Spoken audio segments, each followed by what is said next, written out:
Greetings, cats and kittens, and welcome to Libby's Lullabies. Today, I am going to be reading The Egyptian Cat Mystery by Penny Dolan, with illustrations by one of my favorites, Andy Elkerton. So I want you guys to sit back or lie down. Either way, enjoy the story.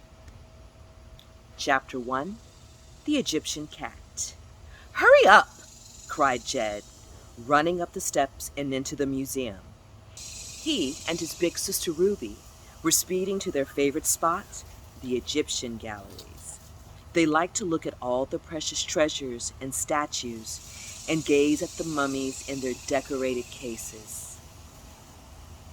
Today, the galleries were almost empty.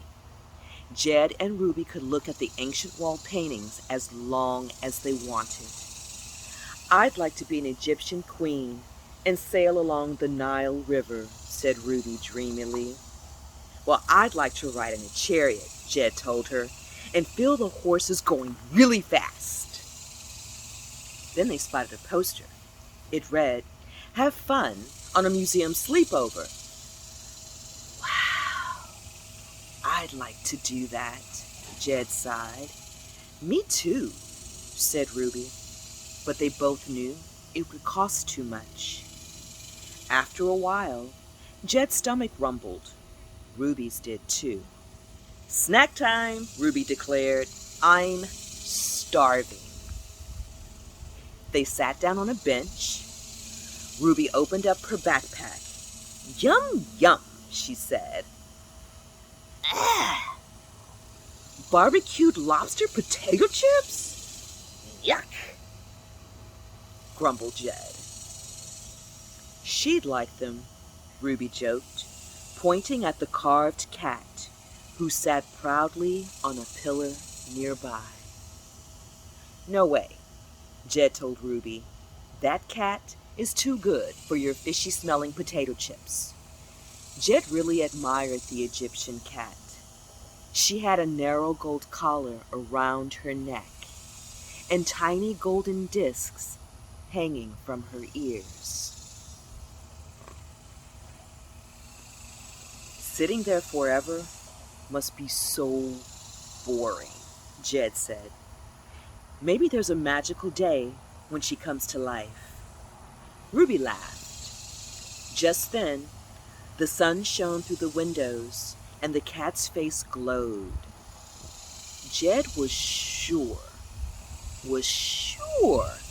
she had smiled at him. "Oh, don't be silly," he thought to himself. While they munched their apples, Ruby told Jed a tale about an Egyptian princess. Some said her ghost haunted the corridors of the museum, although nobody knew why.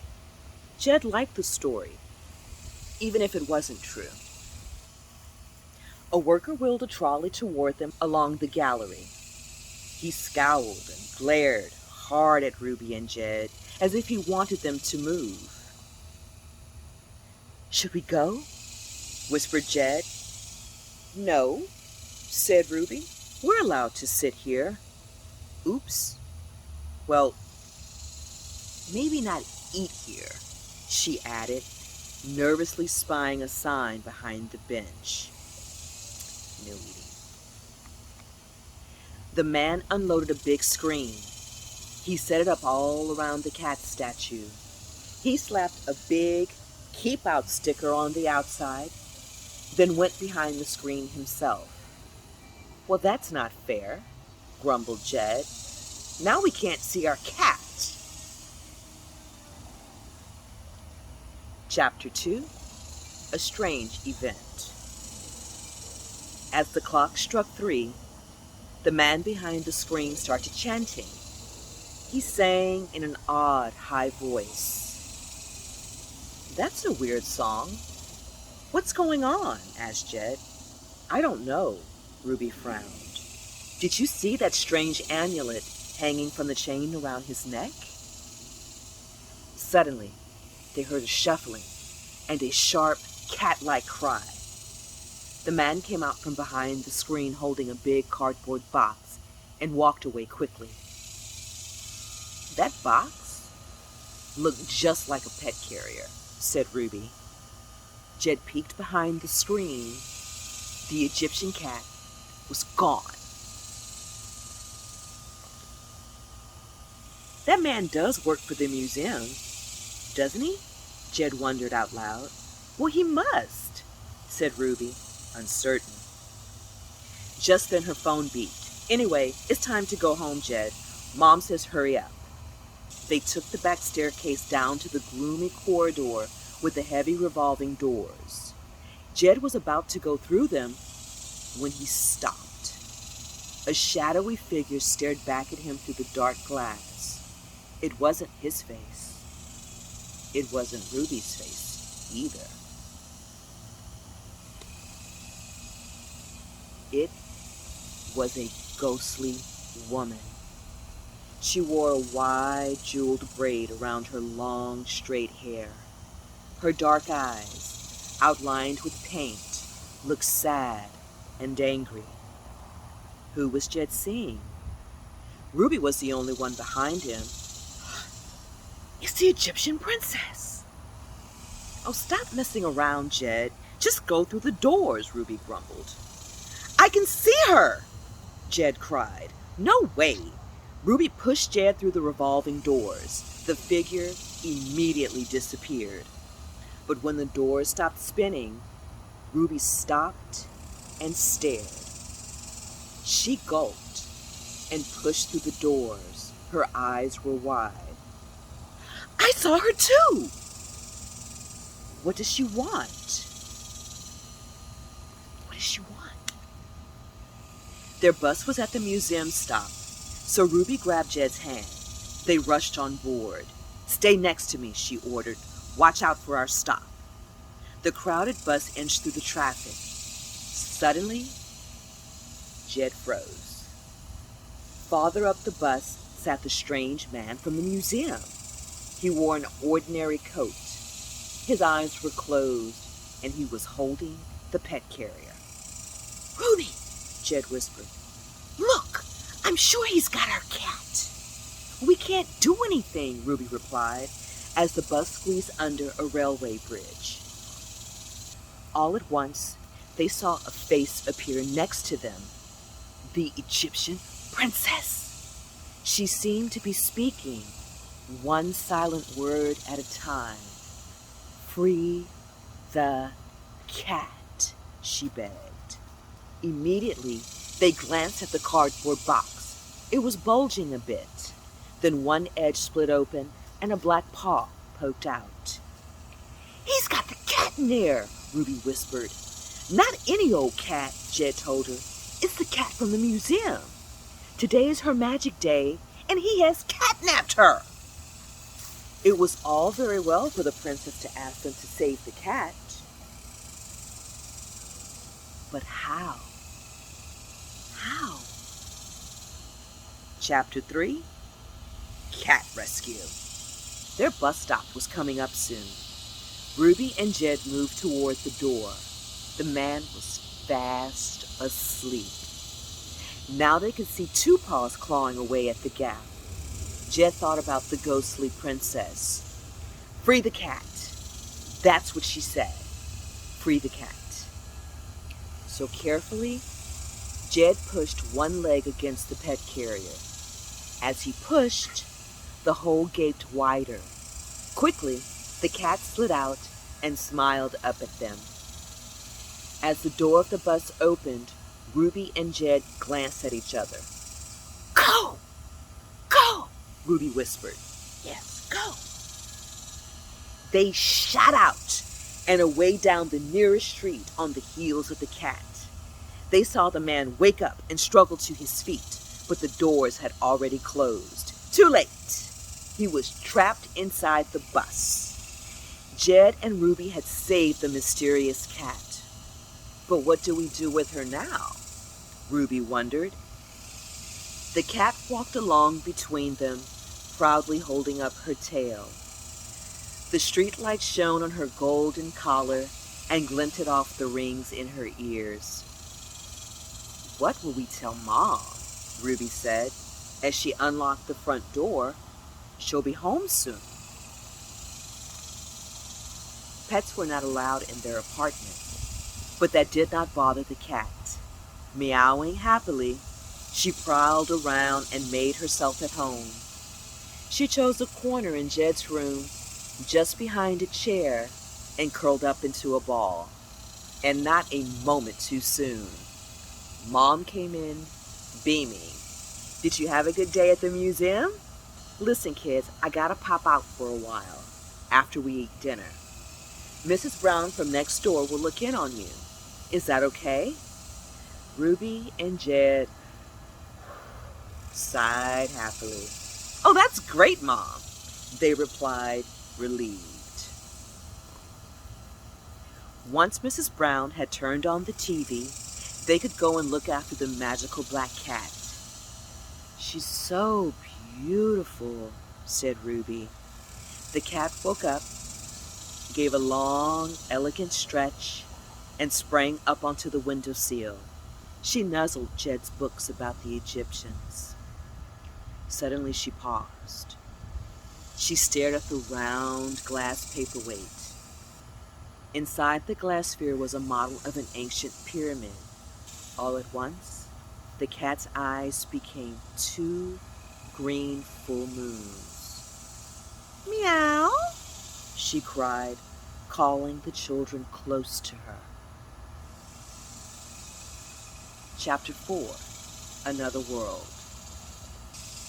Ruby and Jed saw the glass globe growing larger and larger until it became an enormous shimmering bubble. Suddenly, they were inside the bubble and in another place. It was hot, dry, and sunny.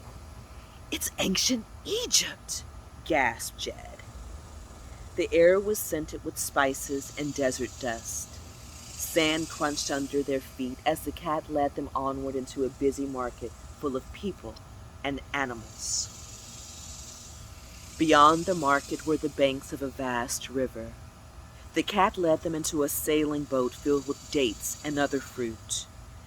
The boat sailed up the river, passing between fields of grain. Jed and Ruby gazed around, but nobody stopped or stared at them at all. After a while, they reached a landing dock. Jed and Ruby got off the boat, and the cat led them toward a waiting chariot. They held on tightly as the driver flicked the reins. Off raced the horses along the wide road. The chariot stopped at the entrance to a grand palace. "Meow," called the cat, taking Ruby and Jed into a great hall full of musicians and dancers. There, on a golden throne, sat a beautiful woman. She was smiling at them in a mysterious but friendly way.